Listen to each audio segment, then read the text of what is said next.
Bye the time क्या होता है, इसका मतलब, कब करते हैं इसका इस्तेमाल, सब कुछ सीखेंगे आपके अपने चैनल ईश्वर हिंदी 1 to 1 पे। चैनल पर नए हैं तो सब्सक्राइब करने के साथ कीजिएगा शुरुआत।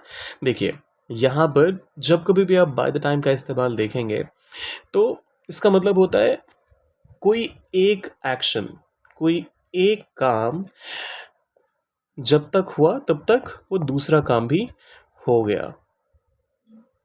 Bye the time I reached, ये टिपिकल एग्जाम्पल है आपके पास्ट परफेक्ट का। पास्ट परफेक्ट को क्या कहते हैं हम? पास्ट का भी पास्ट क्यों कहते हैं? मान लीजिए इसी एग्जाम्पल को, इसी सेंटेंस को ध्यान में रखते हुए अगर देखें, मैंने पहुंचने का काम कब किया? पास्ट में, तो हमने सिंपल पास्ट का इस्तेमाल कर लिया। ही हैड लेफ्ट, वो निकल चुका था, मतलब मेरे पहुंचने के पहले, जब तक मैं वहां पहुंचा तब तक वो जा चुका था। तो हमने पहले क्लॉज में क्या करा? सिंपल पास्ट का इस्तेमाल किया। और दूसरे क्लॉज में क्या करा? पास्ट परफेक्ट का।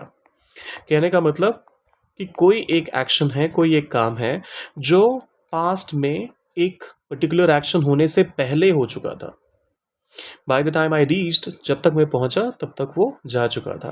Bye the time she called, जब तक उसने कॉल किया मैं सो चुका था, I was asleep। By the time we arrived, जब तक हम पहुंचे, the show had started, show शुरू हो चुका था।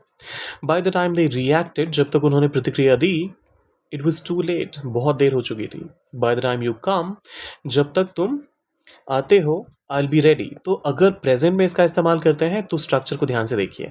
बाय द टाइम यू कम, यहाँ प्रेजेंट का इस्तेमाल, और अगले क्लॉज में फ्यूचर का इस्तेमाल। लोग उल्टा कर देते हैं, bye the time you will come I am ready, उल्टा हो गया, वो इनकरेक्ट है। तो क्या हमारा करेक्ट स्ट्रक्चर बना? बाय द टाइम के साथ हमने पहले लिया सिंपल प्रेजेंट, और फिर जो अगला एक्शन है उसके लिए हमने लिया सिंपल फ्यूचर। अब एक एग्जाम्पल आप डाल दीजिए कमेंट सेक्शन में, और जाने से पहले सब्सक्राइब, लाइक और शेयर करके जाइएगा। ज़्यादा लिखने का दिल ना करे तो कमेंट में लिखिए मोर।